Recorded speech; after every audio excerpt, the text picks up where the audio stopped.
Hello and welcome. You're watching The Social Network on NDTV 24/7. I'm Kajari Sen, and this is that time of the year again. A new batch of students trying to get into university. And once again, the big problem that crops up like it does for the last few years has been cut-offs. The cut-offs continue to be skyrocketing. And the question that we are asking today, who gets left out? Who are the people who these high cut-offs hit the hardest, and how can this be changed? And joining us on this particular issue, our panel of guests, joining us, the principal of Hindu College, Pradyuman Kumar, also with us, research scholar Maya John, and Saikat Ghosh, professor of English literature in Delhi University. We're going to be posing these questions to these guests. So let's now take a look at where the cut-offs stand today and what they're looking like, who they're impacting. Let's start off with you, Mr. Kumar, and the first question, of course, is we've been seeing the trends over the last few years, and the trends have been going upwards. Now, we are aware that the reason for this is because the grading curve in the CBSE has been higher as well. But what it does mean is the constant indication that more people are being left out of getting into prime colleges in Delhi University. What's your take?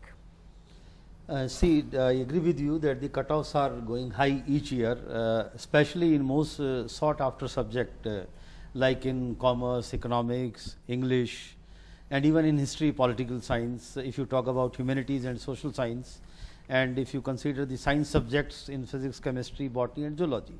So, this trend has been increasing every year, but the main reason is same, that the students are getting good marks. Actually, our cutoffs are decided on the basis of the class 12th results, and all across India, if you see the board results, more and more students are scoring good marks. So, cutoff is one of the system on which you admit the students. Certainly. But even while we acknowledge that, Maya, what is your take on the fact that clearly more and more people are coming into the educational system, particularly at the primary and higher primary and secondary levels of schooling?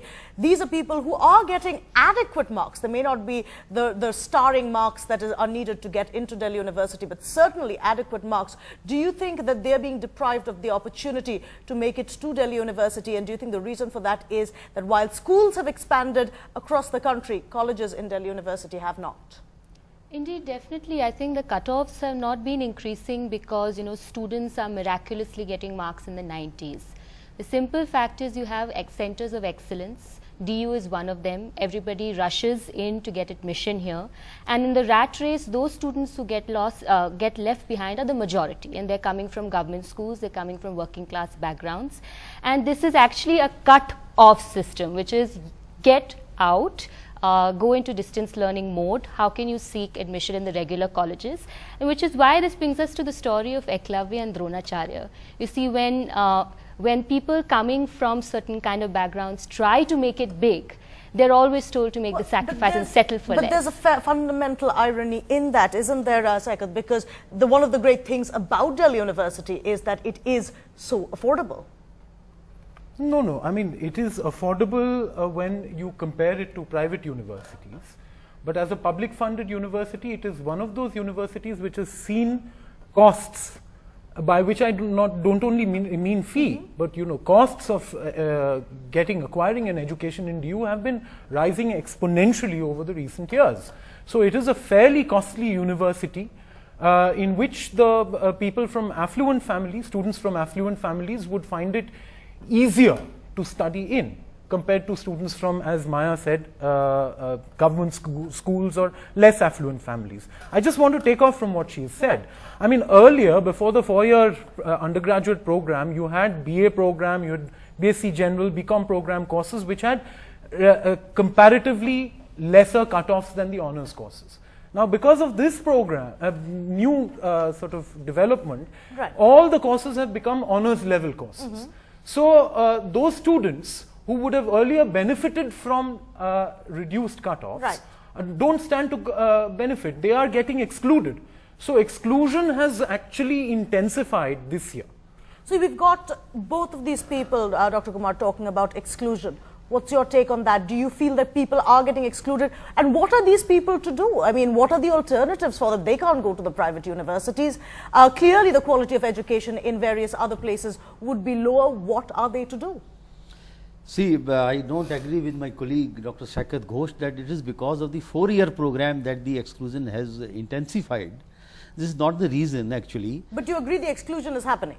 See, definitely if the cutoff will be high, then some of the students will be left over from coming to good colleges, or as you see the colleges which have good brand name.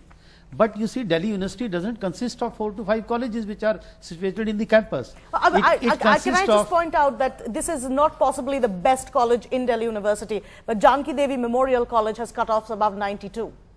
So it's clearly not just the best colleges, it's colleges across Delhi University. See, this is only the first cutoff, and this is the first cutoff, and generally the teachers and the we take a cautious approach, so that there are no over admissions. After all, you have a choice of coming down. You have the options of declaring 4 to 5 cutoffs. So the main reason for the higher cutoff is also that the teachers are adopting a cautious approach, so that we can come down. Generally, the cutoffs will stabilize in most of the colleges, and I think the students should prefer course over the college.